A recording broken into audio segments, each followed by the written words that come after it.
नमस्कार।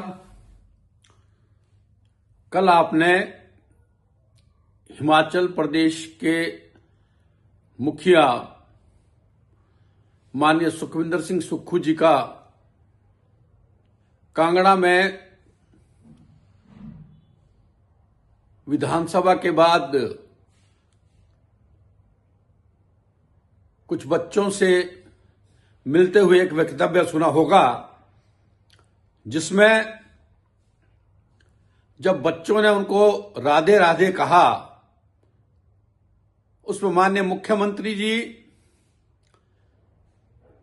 ये कहते हुए सुने गए कि आप नमस्ते क्यों नहीं कहते।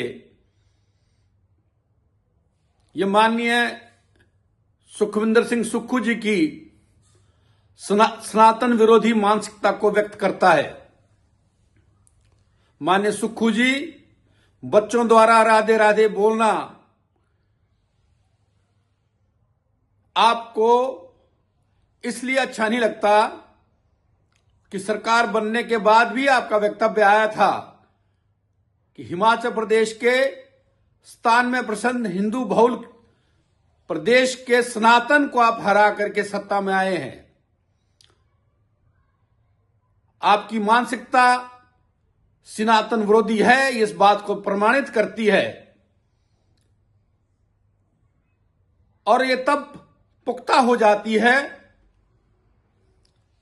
जब पोंटा में, संजौली में और ऊना में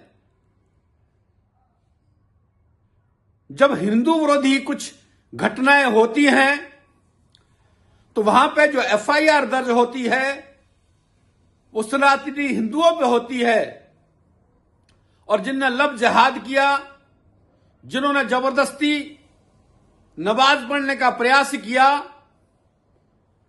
और दूसरे हिंदू विरोधी कार्य किए,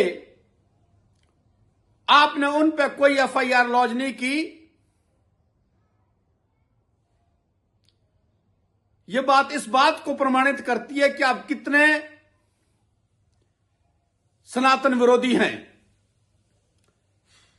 और यह बात इस बात से और पुख्ता हो जाती है कि जब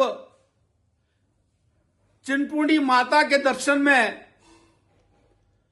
हवन के लिए आप 5100 रुपए का जजिया टैक्स वसूल करते हैं,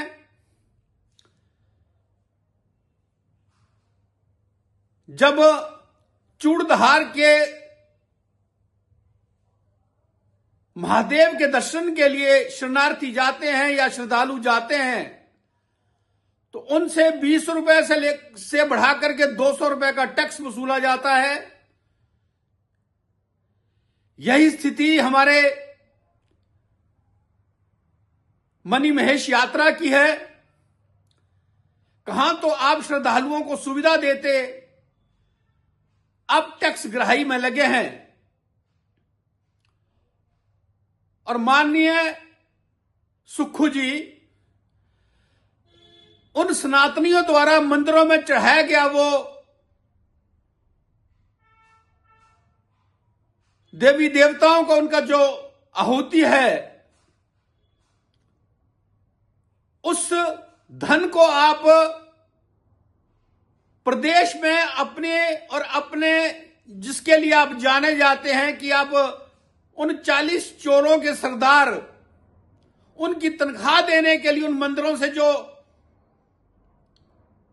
आम सनातनियों द्वारा धन दिया जाता है, जो मंदिरों में वो अपना आहुति देते हैं, उस मंदिरों के उस धन को आप, जो आपने 40, 45, 50 चेयरमैनों की एक सेना खड़ी कर दी है और उनकी तनख्वाह 20, 25, 50 हजार से लाख लाख तक कर दी है, उनकी तनख्वाह देने के लिए उन मंदिरों के पैसों को खर्च करते हैं। माननीय सुक्खू जी, जिसने भी सनातन का विरोध किया और सनातन विरोधी कोई भी कार्य किया, उसका हश्र रावण की तरह हुआ है। और आने वाले समय में जो हिमाचल के वो 97% हिंदू सनातनी हैं, इसका कड़ा जवाब आपको देंगे। ये बात मैं आपको बताना चाहता हूं। जय हिंद, जय भारत, जय हिमाचल।